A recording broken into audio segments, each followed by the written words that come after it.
Right, so good morning, everybody, and welcome back to the Form 3 Physics.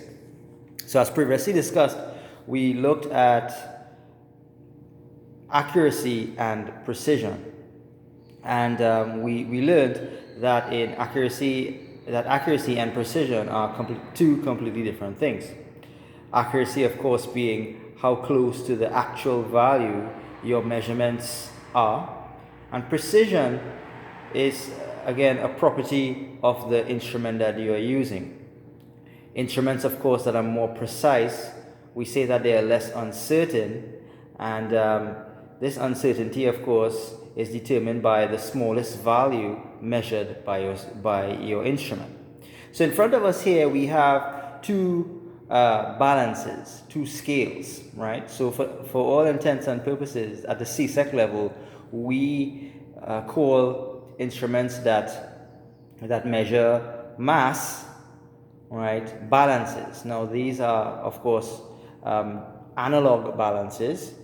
We also have digital ones, and the digital ones, of course, are called electronic balances, right? Now certainly at this stage, these two devices, I would have said they're used to measure mass, and it may confuse you just a little bit because you're thinking these scales measure weight. But if we remember from our lessons previously on weight and mass, weight, of course, is the force of the amount of gravitational force acting on an object's mass, and the mass is the amount of matter that the object is made up of. So in essence, these two devices in front of us here, these two balances, or what we often refer to as scales, they measure mass.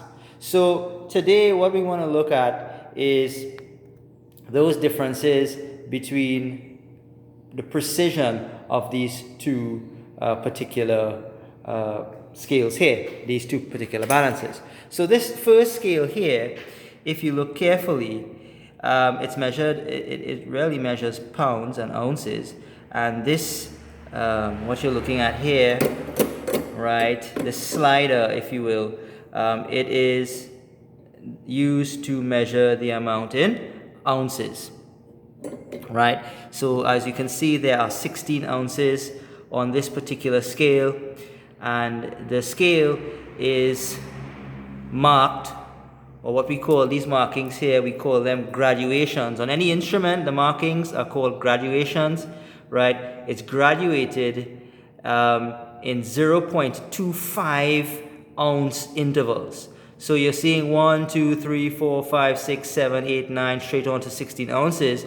Those are the 1 ounce intervals.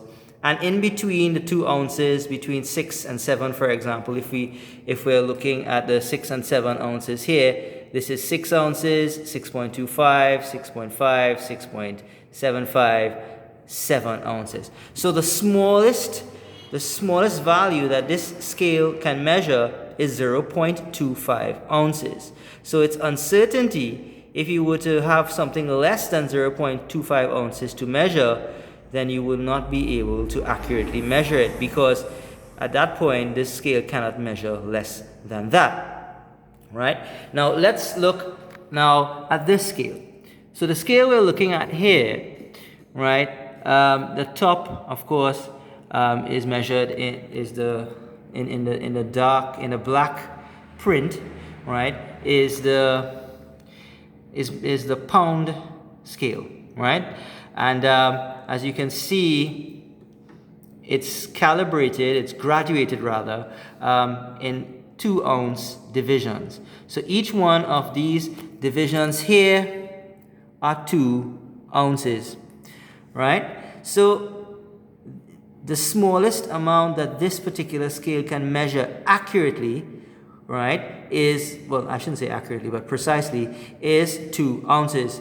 So let's just say that you're baking a cake, or you're gonna bake a bread. You know, a lot of us are baking now during this pandemic, seeing that a lot of the restaurants and bakeries and so on are closed. Let's just say you were baking a bread and you needed to measure 1 ounce of yeast to make this fantastic homemade bread that we like so much. if you were to have to choose a scale to use, one of these two scales, of course, this red scale on the left here would be the most appropriate one. Only because you can actually measure exactly 1 ounce on this scale. However, if this scale here was the only scale that you had at home, you'd have a problem. And that's because this scale measures in 2 ounce intervals. So if you had to measure 1 ounce very accurately, your problem would be that you would have to basically kind of estimate.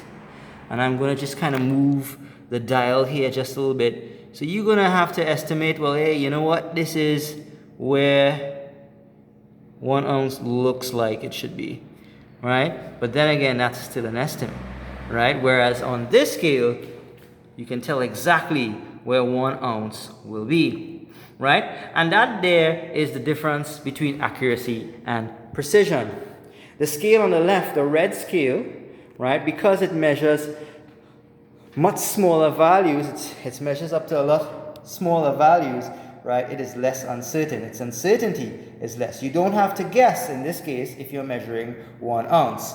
On this scale, however, there's some amount of approximation that we would have to do to assume maybe, yeah, that looks like 1 ounce, right? However, if it was a 2 ounce measurement, we could get that actual 2 ounce measurement properly on this blue Camry scale on the right here, right? So depending on the precision of the scale that we are using, right, the instrument that we are using, we can get more accurate results. So for example, you can certainly, because this scale is more precise, right, it measures smaller amounts, it has smaller values, its uncertainty then, its smallest value, its uncertainty is smaller than the blue scale on the right. You can certainly more accurately measure 1 ounce, whereas in this scale you will be approximating 1 ounce because you will not be able to tell exactly where 1 ounce falls.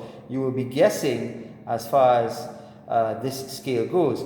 So over here, again, accuracy is how close to the actual value. So if you are measuring 1 ounce, you can get, well, pretty much the exact 1 ounce on this scale.